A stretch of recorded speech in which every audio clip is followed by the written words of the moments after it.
ওই বস্তাটা বের করো দেখি, বস্তাটা বাকি সে বস্তাটা, মদের বস্তাটা দেখি।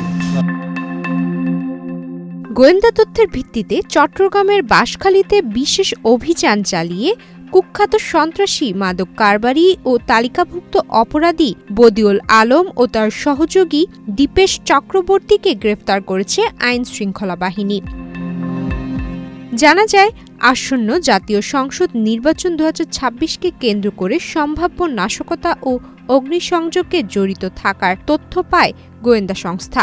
তথ্য অনুযায়ী, ভবিষ্যৎ হোক নিরাপদ, বিনিয়োগ হোক বিশ্বস্ত, আর আমার পছন্দ সল্ট বে। ওয়েলকাম টু সল্ট বে। বদিউল আলম বৈলছড়ি ইউনিয়নের 8 নম্বর ওয়ার্ডে নিজ বাড়ির আশেপাশে অবস্থান করছিল। তথ্য নিশ্চিত হওয়ার পর বাঁশখালী সেনা ক্যাম্প থেকে সকালে একটি বিশেষ অভিযান পরিচালনা করা হয়।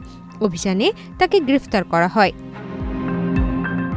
গ্রেফতারের সময় বদিউল আলমের হেফাজত থেকে 149 পিস ইয়াবা, 60 লিটার দেশীয় মদ ও মাদক বিক্রির নগদ 8,610 টাকা উদ্ধার করা হয়। পরবর্তী জিজ্ঞাসাবাদে তার সহযোগী ও অর্থদাতা হিসেবে তালিকাভুক্ত অপরাধী দীপেশ চক্রবর্তীর সম্পৃক্ততার তথ্য পাওয়া যায়।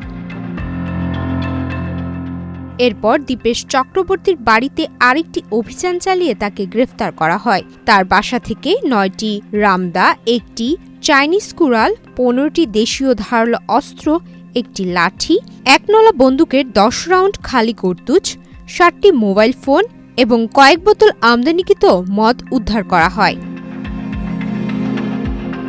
গ্রেফতারকৃতদের বিরুদ্ধে পরবর্তী আইনানুগত ব্যবস্থা গ্রহণের জন্য সংশ্লিষ্ট আইন শৃঙ্খলা রক্ষাকারী বাহিনীর কাছে হস্তান্তর করা হয়েছে। সুমায়া মিতু, বাংলাদেশ প্রতিদিন।